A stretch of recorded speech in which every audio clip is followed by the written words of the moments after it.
Bora. Live da meia-noite. Proibido. Ai, que delícia. Ui, chega a dar um arrepio. Gosto mais do queijo do que do vinho. É.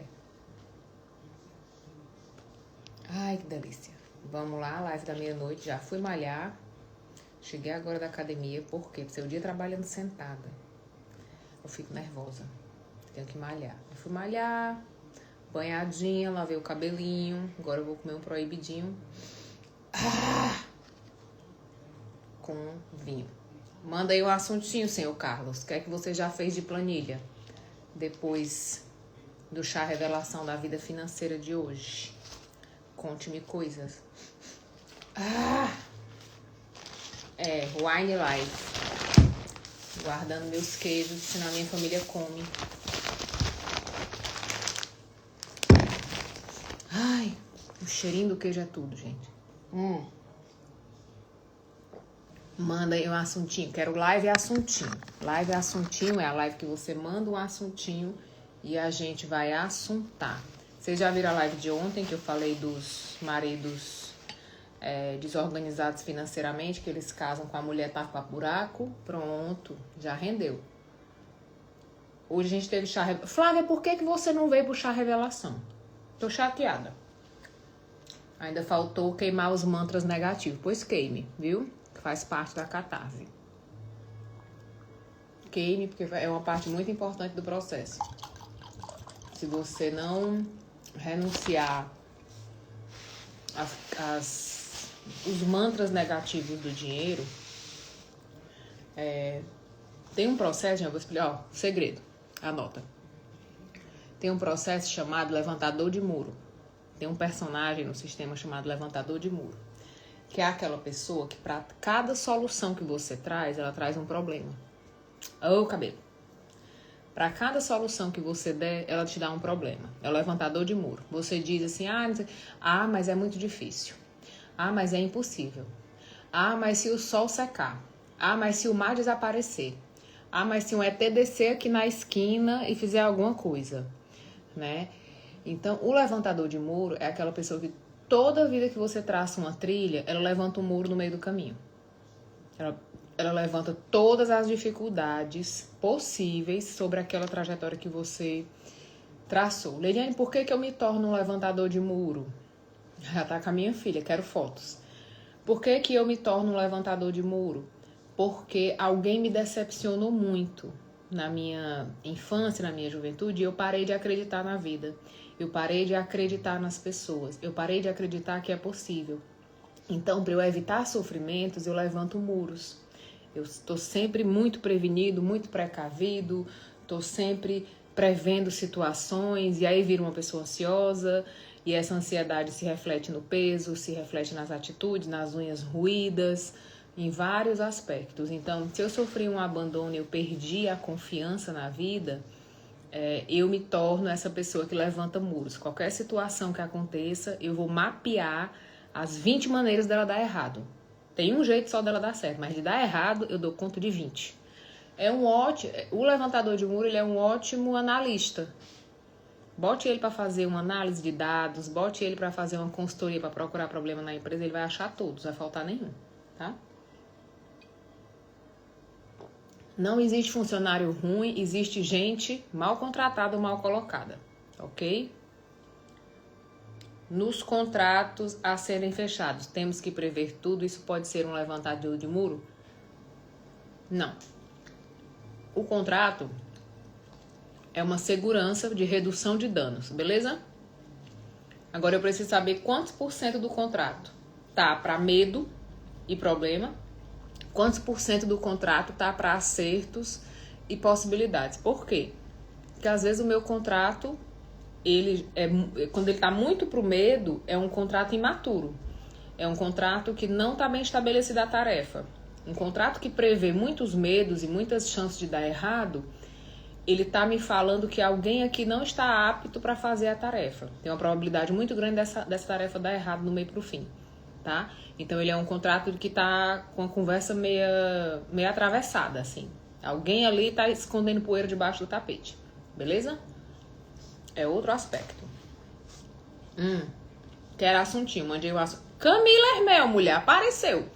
Menina, essa semana se levantaram. Apareça, amanhã tem oração, viu? Quem é você? 7 horas da manhã. Me aguarde. Olha, minhas crias, quando elas estão bem, desaparecem. Quando estão mal, é tudo no meu pé. Aí essa semana apareceram duas. Duas que sumiram uns 4, 5 anos, aí apareceram. Entendeu? Assuntinho, gosto de assuntinho. Problema, confusão de família. Um inventário. Um cunhado irmão. Vocês conhecem um cunhado irmão? Tem um cunhado família e tem um cunhado marido. Quem é o cunhado família? É aquele que ele casa com a família. Ele é mais da família do que os filhos, né? Quem é o cunhado marido? É aquele que briga com a família toda para proteger a mulher, né? E a tarefa dele é afastar a mulher da família. Ele já entra com essa função, ela já procura ele para isso.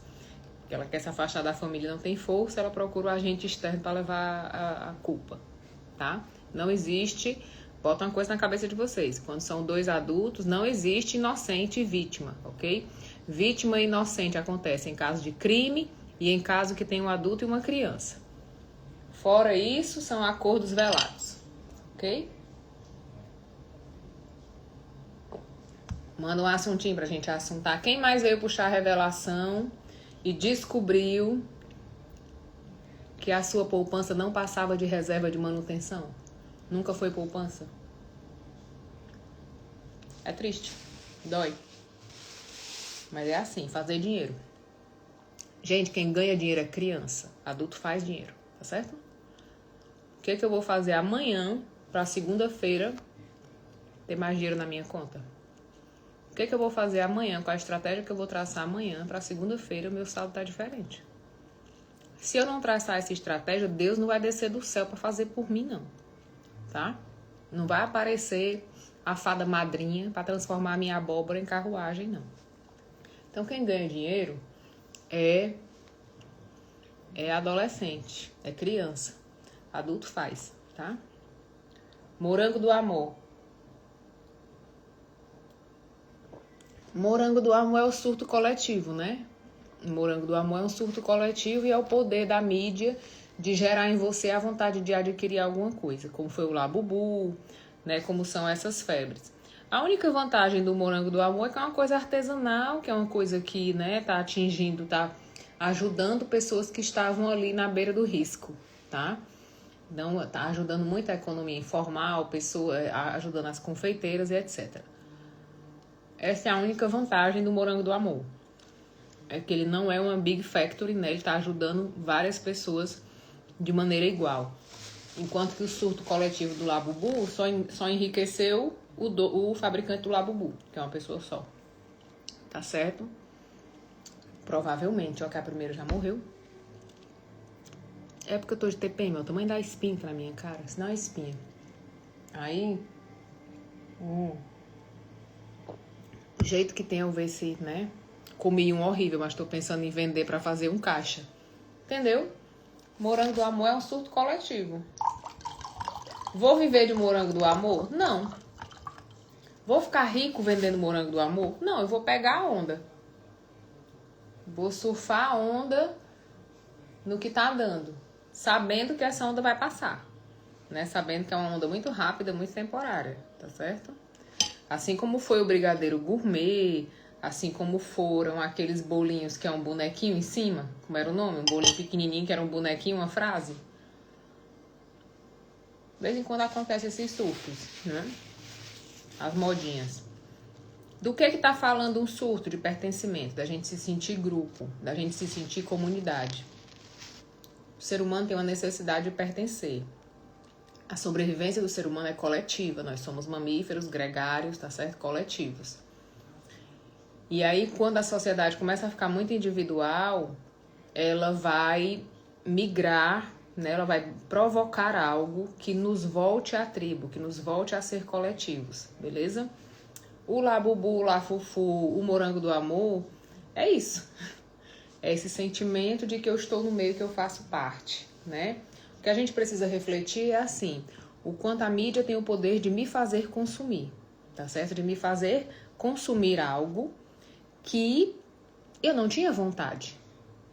de consumir até meia hora atrás, mas a mídia me levou a isso, não me incentivou, ela me convenceu, é diferente. O Carlos está dizendo aqui, ó, a confeiteira tem que pensar no próximo passo. O Morango do Amor já passou, exatamente, o Morango do Amor ele vai ter 15, 20 dias mais de sucesso, tá certo? Se a confeiteira não pensar no próximo passo, ela vai investir, ela vai aumentar a loja, ela vai contratar gente e passou a febre, todo o dinheiro de margem de lucro que ela tinha, ela jogou dentro do negócio e ela não vai ter a mesma necessidade de produção porque ela não tem um outro produto agregado com a mesma febre de consumo, entendeu? Então, o negócio é isso. Hoje a gente falou muito sobre isso. Não confunda meio de vida com negócio. Não confunda meio de vida com negócio. Não confunda surto coletivo com tendência de mercado. Não confunda pico com investimento, tá? Pico de faturamento com margem e investimento. A gente precisa entender de negócios, tá? Entender de ciclicidade de negócio. Se a gente não entender de ciclicidade de negócio, a gente está se distraindo. A maioria dos empreendedores, eles têm uma distração. Eles têm uma boa desculpa para estar ocupados. Então, eu estou muito ocupado, trabalhando muito, estudando muito, se dedicando muito, mas é uma distração. Aquilo não rende. Se ele arrumar um emprego ali na esquina, ele ganha mais. Ele fatura mais. Entendeu? Eu lembro que um amigo meu estava estudando para um concurso. Quando ele fez a progressão salarial, ele falou, Leilinha, eu parei de estudar. Eu disse, por quê? Porque se eu montar uma banca de açaí hoje, a progressão é dobrada. Não vale a pena. Então, a gente precisa ter essas questões numéricas. Os números não mentem, tá certo? Os números não mentem. A gente precisa fazer as pazes com os números.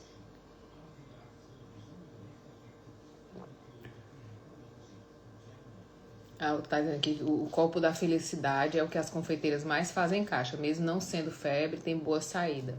E um certo valor agregado. Tu é confeiteira agora, é miséria. Vai cuidar do teu. Vai fazer teus produtos. Ó, dizer uma coisa pra você.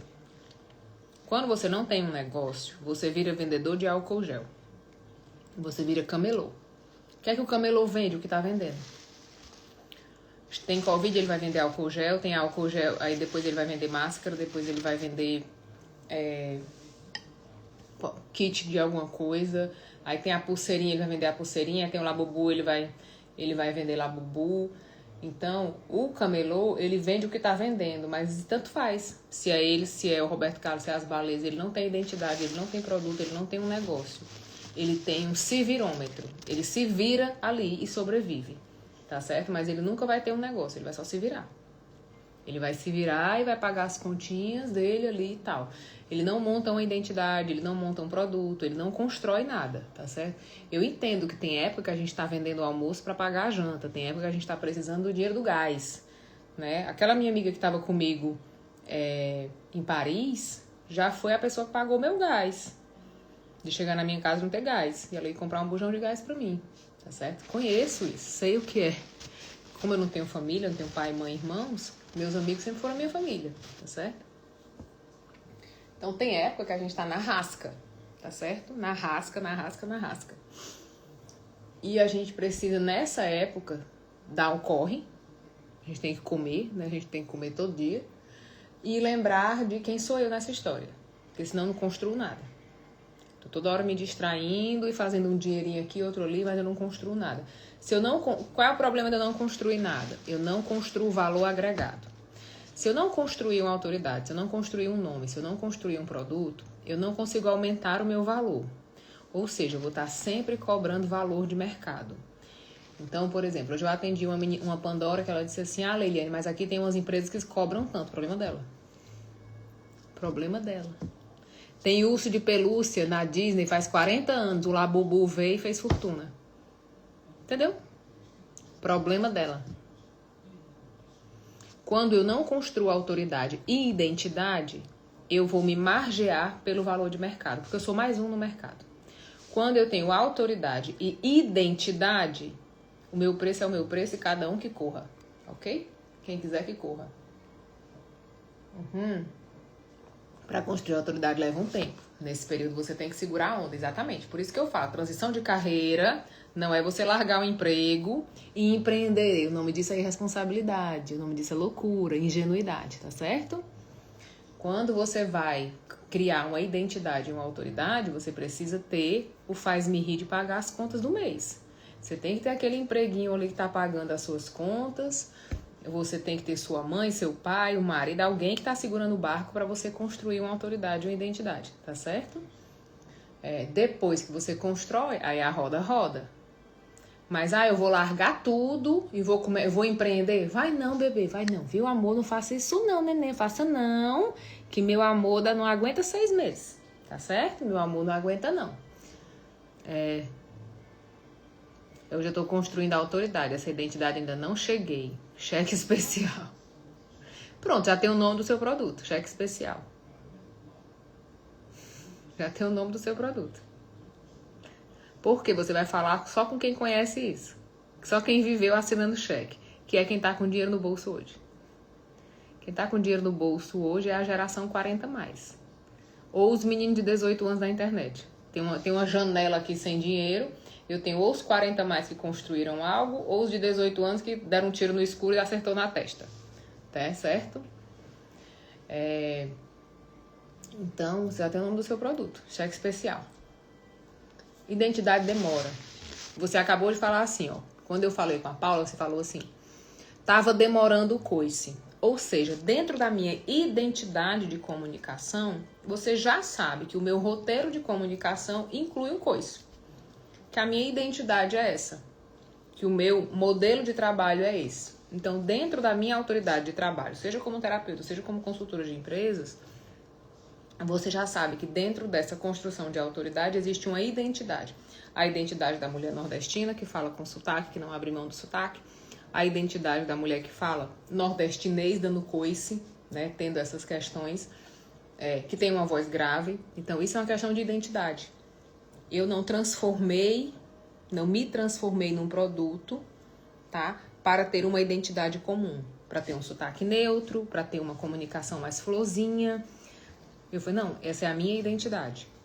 Agora eu pago um preço muito alto, certo? Eu já perdi vários contratos, vários convites, porque o meu sotaque é insuportável, porque o meu jeito é insuportável. E eu digo, ok, aonde não me cabe, tá tudo bem. Eu não vou cortar os meus braços para caber na forma de alguém, ok? Na minha linguagem, eu não vou cortar as minhas asas e deixar de voar só porque você me ofereceu um pouso tranquilo, ok? Não me interessa pousar, me interessa voar mais alto. Então eu prefiro ficar com as minhas asas.